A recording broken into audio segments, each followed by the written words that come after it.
आज 1 मे म्हणजे महाराष्ट्र दिन. महाराष्ट्रासाठी अत्यंत अभिमानाचा आणि उत्साहाचा दिवस. या विशेष दिनानिमित्ताने सकाळ माध्यम समूह निर्मित वैभव महाराष्ट्राचे मालिकेत आपलं मनापासून स्वागत. या मालिकेत आपण महाराष्ट्राला वैभवशाली बनवण्यात योगदान देणाऱ्या संतांपासून उद्योगशाली महाराष्ट्र घडवणाऱ्या उद्योजकांपर्यंतची ओळख करून घेणार आहोत. त्यांच्या कार्याचा आढावा घेणार आहोत. पहिल्या भागात आपण ओळख करून घेणार आहोत त्या संत परंपरेची, त्या वारकरी परंपरेची, जिच्या कणाकणात भक्ती, समता आणि मानवता आहे. जिथे वारकरी परंपरेतून माणुसकीचा धडा दिला जातो. ज्ञान, भक्ती आणि समाज सुधारणेचा संगम घडवणारी ही संत परंपरा महाराष्ट्राच्या संस्कृतीचा कणा आहे. चला तर मग जाणून घेऊया महाराष्ट्राच्या या वैभवशाली संत परंपरेबद्दल. धन्य ते संतांचे चरण, जेने पावन त्रिभुवन तयांची या संगती. जो जो आला तो तो मुक्ती, काय सांगो त्यांचे गुण, जेने नामे पावन. तुका म्हणे त्यांच्या पाया, मीही आलो लव्वाया. महाराष्ट्र, जिथल्या मातीत माणुसकी आणि भक्तीचे संस्कार रुजले आहेत, या भूमीला संतांची भूमी म्हटलं जातं. कारण इथे विठ्ठलाच्या प्रेमात न्हाऊन निघालेला वारकरी आहे. इथे संताच्या शिकवणीचा संस्कार आहे. इथे एक अभेद्य परंपरा आहे. त्यालाच आपण महाराष्ट्र धर्म म्हणतो, ज्याचा पाया या संतांनी रचला आणि वारकऱ्यांच्या रूपाने तो जपला आणि वाढवला. गेल्या 700 ते 800 वर्षांपासून अखंड चालत आलेली वारी ही जगातील एक आगळीवेगळी परंपरा आहे. लाखो लोक शिस्तीत कोणत्याही आमंत्रणाशिवाय पंढरपूरला पायी चालत जातात. हे संघटन कौशल्य आणि भक्तीचे अजोड उदाहरण महाराष्ट्राचे सांस्कृतिक वैभव वाढवते. संतांनी केवळ पोथ्या वाचायला सांगितल्या नाहीत, तर प्रत्यक्ष कृतीतून धर्म शिकवला. संत गाडगे महाराजांनी स्वच्छतेचा मंत्र दिला. संत तुकडोजी महाराजांनी ग्रामगीतेतून समाजसुधारणा शिकवली.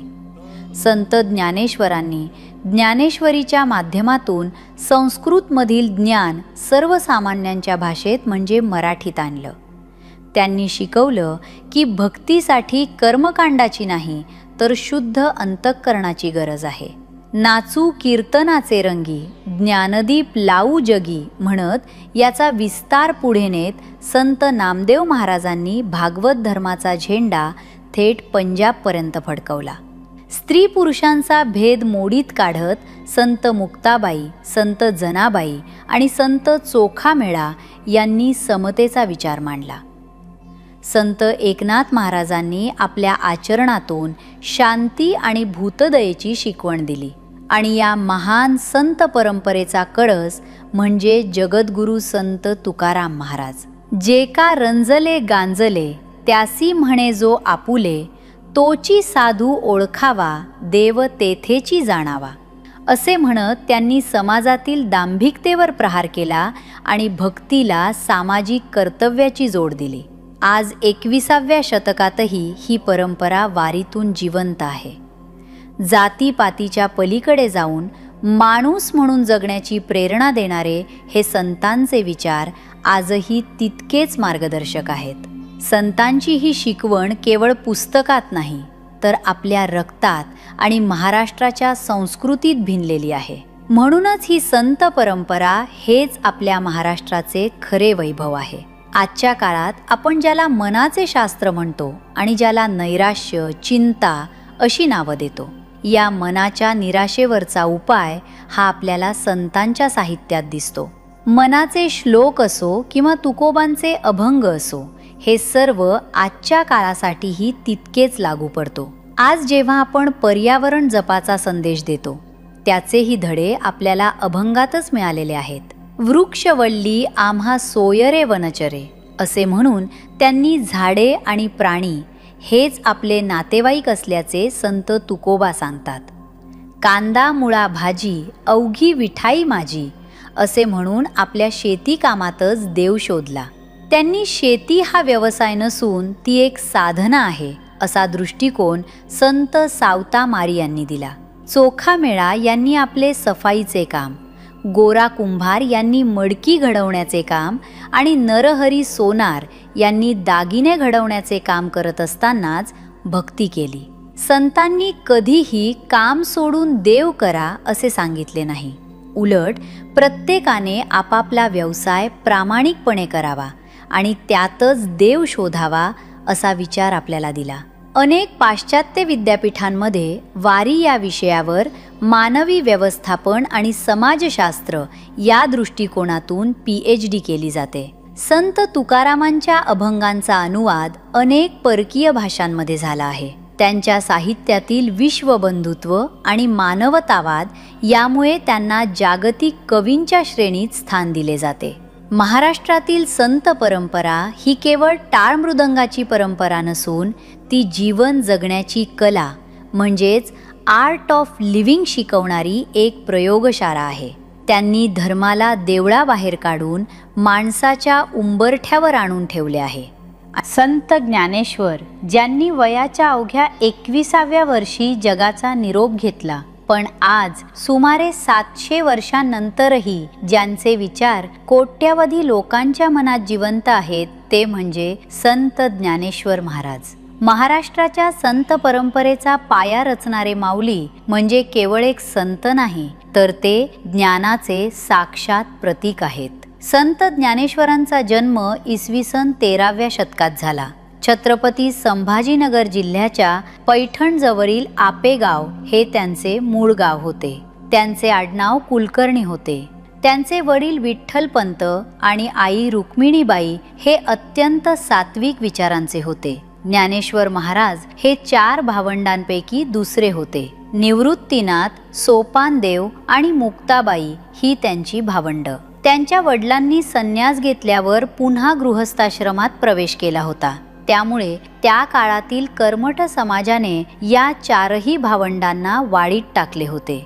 या काळात त्यांना खूप सोसावे लागले होते. ज्ञानेश्वर महाराजांचा काळ हा कर्मकांडांचा आणि अंधश्रद्धेचा काळ होता. सामान्यांना धर्माचे ज्ञान घेता येत नव्हते, कारण ते संस्कृतमध्ये बंदिस्त होते.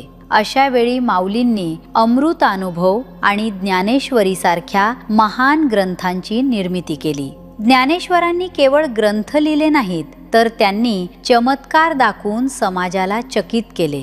भिंत चालवणे असो किंवा रेड्यामुखी वेद वदवणे, यामागील मूळ उद्देश अहंकार संपवून सर्वांना ईश्वरी मार्गावर आणणे हाच होता.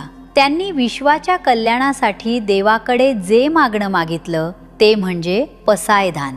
विश्वात्मक देवाला सर्वांच्या सुख आणि शांतीसाठी साकडं घालणारं हे पसायदान आजही माणुसकीचं सर्वात मोठं प्रार्थना गीत आहे. ज्ञानेश्वर महाराजांनी जात पात आणि भेदभाव बाजूला सारून सर्वांवर प्रेम करायला शिकवलं. म्हणूनच त्यांना संपूर्ण जग माऊली म्हणतं. आळंदीला इंद्रायणी नदीच्या काठी त्यांनी जिवंत समाधी घेतली. ज्ञानाचा दिवा लावून त्यांनी अवघ्या जगाला सुखाचा आणि चांगल्या विचारांचा रस्ता दाखवला. संत तुकाराम संतांचे येणे जगाच्या कल्याणा. शरीरे कष्टती उपकारे, तुका म्हणे पर उपकार तोची सार. भूतदया आणि आपुलिया परी. जेव्हा आपण महाराष्ट्राच्या भक्ती परंपरेचा विचार करतो तेव्हा डोळ्यांसमोर येतात ते देहूचे संत तुकाराम महाराज. साधी राहणी, हातात चिपळ्या आणि मुखात विठ्ठलाचे नाव. तुकोबांनी केवळ विठ्ठलाची भक्तीच केली नाही, तर समाजातील अन्यायाविरुद्ध आवाजही उठवला. म्हणूनच ते खऱ्या अर्थाने जगद्गुरू ठरले. संत तुकाराम महाराजांचा जन्म 17व्या शतकात पुणे जिल्ह्यापासून जवळ असलेल्या देहू या गावी इंद्रायणी नदीच्या काठी झाला. त्यांचं पूर्ण नाव तुकाराम बोल्होबा अंबिले होतं. त्यांचे घराणे पंढरपूरच्या विठ्ठलाचे परम भक्त होते. ते एका सधन व्यापारी कुटुंबात जन्मले होते. त्यांच्या घरात पिढ्यानपिढ्या सावकारी आणि वाण्याचे काम चालायचे. सुरुवातीला तुकोबा संसारात रमले होते, पण नंतर पडलेल्या दुष्काळात त्यांना मोठा फटका बसला. व्यापार बुडाला आणि कुटुंबातील प्रिय व्यक्तींचे निधन झाले. या दुःखातूनच ते विरक्तीकडे वळले. आणि त्यांनी लोकांच्या कर्जाच्या वह्या नदीत बुडवून स्वतःला भक्तीत झोकून दिले. तुकाराम महाराजांचे अभंग म्हणजे सामान्य माणसाची गाथा आहे. त्यांच्या अभंगातून त्यांनी स्पष्टपणे सांगितले की जे का रंजले गांजले त्यासी म्हणे जो आपुले, तोची साधू ओळखावा देव तेथेची जाणावा. म्हणजेच दुःखी लोकांची सेवा करणे हीच खरी ईश्वराची भक्ती आहे. त्यांनी सुमारे 5000हून अधिक अभंगांची रचना केली. त्यांचे अभंग हे मराठी आध्यात्मिक साहित्यातील अनमोल ठेवा आहेत. पण तत्कालीन सनातनी लोकांनी त्यांचे अभंग इंद्रायणी नदीत बुडवून टाकण्यास भाग पाडले होते. परंतु असे मानले जाते की त्यांचे अभंग पुन्हा पाण्यावर तरंगले. त्यांच्या शब्दात धार होती पण मनात प्रेम होते. त्यामुळेच त्यांचे विचार आजही घराघरात पोचले आहेत. पाखंडी विचारांवर प्रहार करणारे आणि माणुसकीची नवी व्याख्या मांडणारे तुकोबा आजही महाराष्ट्राच्या मातीत जिवंत आहेत. भक्ती कशी असावी आणि माणूस म्हणून कसे जगावे याची शिकवण त्यांच्या अभंगातून त्यांनी कायमच दिली. वारकरी संप्रदायानुसार फाल्गुन वद्य द्वितीया, ज्याला तुकाराम बीज म्हणतात, या दिवशी तुकाराम महाराज सदेह वैकुंठाला गेले असे मानले जाते. संत नामदेव ज्ञानेश्वर महाराजांनी वारकरी संप्रदायाचा पाया रचला, तर त्या पायावर भक्तीचा विस्तार करण्याचं काम संत नामदेव महाराजांनी केलं. नाचू कीर्तनाचे रंगी ज्ञानदीप लावू जगी म्हणत महाराष्ट्राची वारी पंजाब पर्यंत नेणारे हे महान संत. संत नामदेवांचा जन्म 13व्या शतकातला हिंगोली जिल्ह्यातील नरसी बामणी या गावी त्यांचा जन्म झाला. ते शिंपी समाजात जन्मले होते. त्यांच्या वडिलांचे नाव दामाशेटी आणि आईचे नाव गोणाई होते. नामदेव महाराज हे उत्तम कीर्तनकार होते. त्यांनी महाराष्ट्र ओलांडून उत्तर भारतापर्यंत भागवत धर्माचा प्रसार केला. त्यांनी केवळ मराठीतच नाही तर हिंदीतही अनेक पदे लिहिली. अगा ये गऱ्या विठ्ठला, मजलागी तू रे आपुला, तुझविण न मिळे विसावा, धाव घेई गा केशवा, बाप माऊली तू माझी, चिंता वाटे रे तुझी, नामा म्हणे जालो वेडा, पायीन घालुनिया बेडा.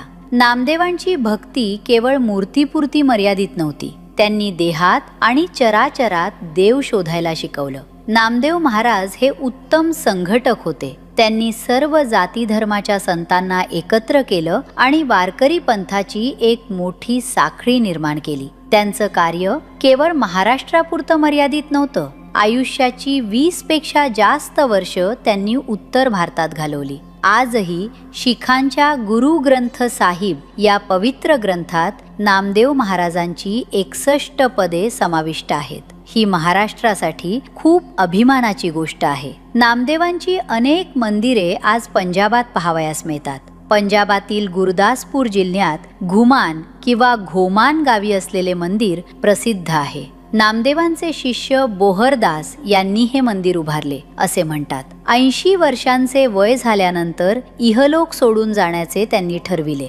आषाढ शुद्ध एकादशी शके 1272 रोजी विठ्ठला पुढे जाऊन आज्ञा द्यावी अशी विनंती केली. त्यानंतर आषाढ वद्य त्रयोदशी शके 1272 या दिवशी त्यांनी पंढरपूर येथे विठ्ठल मंदिराच्या महाद्वारात पायरीवर समाधी घेतली असल्याचा संदर्भ मराठी विश्वकोशात आढळतो, जिला आज आपण नामदेव पायरी म्हणून वंदन करतो. संत एकनाथ, काया ही पंढरी, आत्मा हा विठ्ठल, नांदतो केवळ पांडुरंग, भाव भक्ती पुंडलिक उभा तो जवळी, चंद्रभागा ओघरी, शांती क्षमा एका जनार्दनी, विठ्ठल हा सोपा, जपे जो हा जपा तोची धन्य. संत एकनाथ हे 16व्या शतकातील महाराष्ट्रातील एक थोर संत, कवी आणि समाजसुधारक होते. संत ज्ञानेश्वरांनी रचलेल्या वारकरी संप्रदायाचा पाया अधिक भक्कम करण्याचे त्यांनी केले. त्यांचा जन्म छत्रपती संभाजीनगर जिल्ह्यातील पैठण येथे एका सधन आणि विद्वान कुटुंबात झाला. त्यांचे गुरु संत जनार्दन स्वामी होते. नाथांनी आपल्या प्रत्येक रचनेच्या शेवटी एका जनार्दनी असा उल्लेख करून गुरूंप्रती आदर व्यक्त केला आहे. संत एकनाथ हे गृहस्थाश्रमी संत होते. त्यांनी प्रपंच आणि परमार्थ यांचा सुरेख संगम साधला होता. शांतता आणि क्षमाशीलता हा त्यांचा स्थायी भाव होता. एकनाथी भागवत हा त्यांचा सर्वात प्रमुख ग्रंथ असून तो श्रीमद भागवताच्या 11व्या स्कंदावर आधारित आहे. रामायणाचे आध्यात्मिक आणि सामाजिक निरूपण करणारा भावार्थ रामायण हा ग्रंथ त्यांनी लिहिला. त्यांचे प्रेमाची आणि भक्तीची ओढ दर्शवणारे रुक्मिणी स्वयंवर काव्य अत्यंत लोकप्रिय आहे. लोकशिक्षणासाठी त्यांनी भारुडांचा प्रभावी वापर केला. विंचू चावला, संसार यांसारख्या भारुडांतून त्यांनी मानवी दुर्गुणांवर प्रहार केला. संत एकनाथांचे सर्वात मोठे वैशिष्ट्य म्हणजे त्यांचे आचरण. त्यांनी केवळ उपदेश केला नाही तर तो जगून दाखवला. त्यांनी तहानलेल्या गाढवाला गंगेचे पाणी पाजले आणि अस्पृश्य समजल्या जाणाऱ्या मुलाला कडेवर घेऊन त्याच्या घरी पोहोचवले. त्या काळी हे क्रांतिकारक पाऊल होते. संस्कृत भाषा देवे केली तरी प्राकृत काय चोरापासून आली असा परखड प्रश्न विचारून त्यांनी मराठी भाषेचा गौरव केला. संत मुक्ताबाई. संत मुक्ताबाई या वारकरी संप्रदायातील आद्य महिला संत आणि योगिनी आहेत. संत ज्ञानेश्वरांची सर्वात धाकटी बहीण असलेल्या मुक्ताबाईंनी आपल्या प्रगल्भ विचारांनी आणि ज्ञानाने तत्कालीन समाजाला आणि खुद्द आपल्या भावंडांनाही मोलाचे मार्गदर्शन केले. त्यांचा जन्म 13व्या शतकाच्या सुमारास पैठण येथील आपेगाव येथे झाला. निवृत्तीनाथ, ज्ञानेश्वर आणि सोपानदेव ही त्यांची मोठी भावंडे होती. या चौघा भावंडांनी मिळून महाराष्ट्रात भक्तीची मोठी लाट निर्माण केली. त्यांचे मोठे बंधू संत निवृत्तीनाथ हेच त्यांचे गुरु होते. अखंड जयाला देवाचा शेजार, कारे अहंकार वागविती, कवतुक वाटे सांगता हे मात. विसरले हित आपुल्याला, मुक्ताई म्हणे हित करावेगी, ब्रह्म हे अंगी ओळखावे. या अभंगातून त्या मनुष्याला अहंकाराचा त्याग करून स्वतःमधील ब्रह्म ओळखण्याचा आणि स्वतःचे कल्याण लवकरात लवकर करून घेण्याचा सल्ला त्या देतात. मुक्ताबाईंनी आपल्या अल्प आयुष्यात ज्ञानेश्वर, तुकाराम यांच्यासारख्या महापुरुषांच्या पंक्तीत स्वतःचे स्थान आपल्या कर्तृत्वाने आणि ज्ञानाने निर्माण केले आहे. मुंगी उडाली आकाशी, तिने गिळले सूर्यासी, हे कूट अभंग मुक्ताबाईंच्या उच्च आध्यात्मिक स्थितीचे दर्शन घडवतात. मुक्ताबाईंच्या कार्याचा सर्वात महत्त्वाचा भाग म्हणजे ताटीचे अभंग. एकदा लोकनिंदेमुळे व्यथित होऊन ज्ञानेश्वरांनी स्वतःला झोपडीत कोंडून घेतले होते आणि ताटी लावून घेतली होती. त्यावेळी अवघ्या 10 ते 12 वर्षांच्या मुक्ताबाईंनी अभंगातून ज्ञानेश्वरांची समजूत काढली. योगी पावन मनाचा, साहे अपराध जनाचा, विश्वरागे झाले वन्हे, संते सुखे व्हावे पाणी. याचा अर्थ असा की जो योगी असतो त्याने लोकांचे अपराध सहन केले पाहिजेत. जरी जग रागाने अग्नीसारखे पेटले तरी संतांनी पाण्यासारखे शीतल होऊन शांतता प्रस्थापित केली पाहिजे. या उपदेशामुळेच ज्ञानेश्वरांनी ताटी उघडली आणि पुढे ज्ञानेश्वरीसारखा महान ग्रंथ जगाला दिला. गाथेत मुक्ताईच्या नावावर एकूण 42 अभंग आहेत. त्यात तिने आपला शिष्य चांगदेव याला उद्देशून रचिलेल्या व आता त्याच्या नावावर छापलेल्या 6 अभंगांची भर घालावी लागेल. मुक्ताबाई या 4 भावंडात वयाने सर्वात लहान असल्या तरी त्यांनी समाधी घेतली ती निवृत्तीनाथांच्या पूर्वी. त्यांचे समाधीस्थान खानदेशात तापीच्या काठचे मेहुण हे गाव होय असे नामदेवांच्या म्हटल्या जाणाऱ्या काही आत्मचरित्रपर अभंगांवरून मानले जात असल्याचे मराठी विश्वकोशात म्हटले आहे. संत चोखामेळा. संत चोखामेळा हे 14व्या शतकातील वारकरी संप्रदायातील महत्त्वाचे व्यक्तिमत्व आहे. त्यांचा जन्म बुलढाणा जिल्ह्यातील मेहुणपुरी येथे झाला. ते पंढरपूर जवळच्या मंगळवेढा येथे राहत असत. त्यांचे संपूर्ण कुटुंबच भक्तीत दंग होते. त्यांच्या पत्नी सोयराबाई, बहीण निर्मळा, मेहुणे बंका महार आणि मुलगा कर्ममेळा हे सर्वच अभंग रचना करणारे संत होते. चोखोबांना मंदिरात प्रवेश नाकारला जात असे, त्यामुळे ते विठ्ठल मंदिराच्या महाद्वाराबाहेर बसून नामस्मरण करत. त्यांच्या अभंगातून समाजातील विषमतेबद्दलचे दुःख आणि विठ्ठलाप्रती असलेली अथांग ओढ दिसून येते.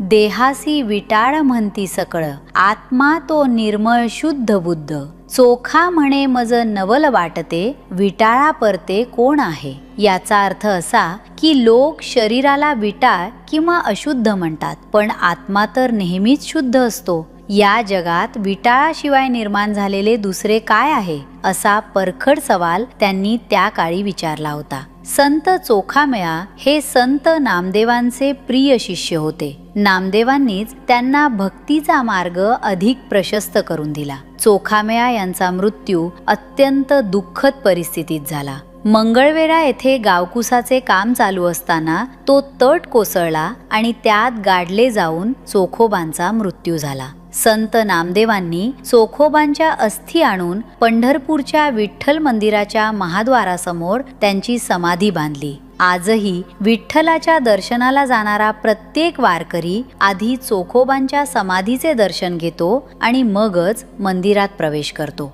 चोखोबांचे अभंग हे केवळ आध्यात्मिक नसून ते सामाजिक दस्तऐवज आहेत. त्यांनी त्यांच्या अभंगातून दांभिकतेवर प्रहार केला. ऊस डोंगा परी रस नोहे डोंगा, काय भुललासी वरलिया रंगा. याचा अर्थ असा की ऊस कितीही वाकडा असला तरी त्याचा रस वाईट नसतो. तसे शरीर बाह्यतः कसेही असले तरी मन शुद्ध असणे महत्वाचे. यातून त्यांनी वर्णभेदावर टीका केल्याचे दिसून येते. अभिमान नको देवा, मी तर जातीचा हीन, तुझ्या चरणापाशी पालो देह आणि प्राण चोखा. म्हणे विठ्ठला तूच माझा मायबाप, हृदयी धरिला तुझा नामाचा प्रताप. संत चोखामेळा यांनी हे सिद्ध केले की ईश्वर प्राप्तीसाठी उच्च कुळाची नाही तर भाव आणि भक्तीची आवश्यकता असते. डॉक्टर बाबासाहेब आंबेडकरांनी सुद्धा संत चोखामेळा यांच्या कार्याचा आणि त्यांच्यावरील अन्यायाचा उल्लेख आपल्या साहित्यात आदरपूर्वक केला आहे. संत जनाबाई धरिला पंढरीचा चोर, गळान बांधोनिया दोर, हृदयबंदी खाना केला, आत्त विठ्ठल कोंडीला. संत जनाबाई यांचा हा अभंग आजही महाराष्ट्रातील प्रत्येकाच्याच ओठांवर आहे. महाराष्ट्राच्या संत परंपरेत असे एक नाव आहे ज्यांनी कामातच देव पाहिला, ज्यांनी विठ्ठलाला केवळ मंदिरात नाही तर घराच्या कामात, दळणकांडणात आणि गोवऱ्या वेचण्यात सोबतीला घेतलं. नामयाची जनी म्हणून ओळखल्या जाणाऱ्या या माऊलीने श्रमाची आणि भक्तीची एक नवी व्याख्या जगाला दिली. परभणी जिल्ह्यातील गंगाखेडमध्ये जन्मलेल्या जनाबाई लहानपणीच पंढरपूरला आल्या. संत नामदेवांच्या घरात त्या दासी म्हणून राहिल्या, पण तिथे त्यांना दासी म्हणून नाही तर कुटुंबातील सदस्याप्रमाणे प्रेम मिळालं. नामदेवांच्या भक्तीचा वारसा त्यांना लाभला आणि बघता बघता जनी विठ्ठलमय झाली. जनाबाईंची भक्ती इतकी होती की असं म्हटलं जातं, जनीला काम करताना त्रास होऊ नये म्हणून खुद्द विठ्ठल तिची घरकामं करायला धावून यायचा. जनी दरू लागली की विठ्ठल खुंटा धरायचा, जनी गोवऱ्या वेचू लागली की विठ्ठल टोपली धरायचा. जनाबाईंनी आपल्या अभंगातून स्त्रीच्या घरकामातही आध्यात्मिक आनंद कसा मिळवायचा हे जगाला दाखवून दिलं. दरिता कांडिता तुझ गायीन अनंता हा त्यांचा मंत्र आजही कष्टकरी महिलांसाठी मोठी प्रेरणा आहे. संत जनाबाईंनी केवळ भक्ती केली नाही तर साहित्यातून आपल्या भावना प्रभावीपणे मांडल्या. त्यांनी विठ्ठलाला कधी आई मानलं तर कधी आपला सखा. नामदेवांच्या चरणांशी विलीन होणाऱ्या या महान संत कवयित्रीने वारकरी संप्रदायाचा कळस अधिक उजळून टाकला. विठो माझा लेकुर वाळा, संगे लेकुरांचा मेळा, निवृत्ती सोपान मुक्ताबाई, जनी म्हणे विठ्ठल ठाई.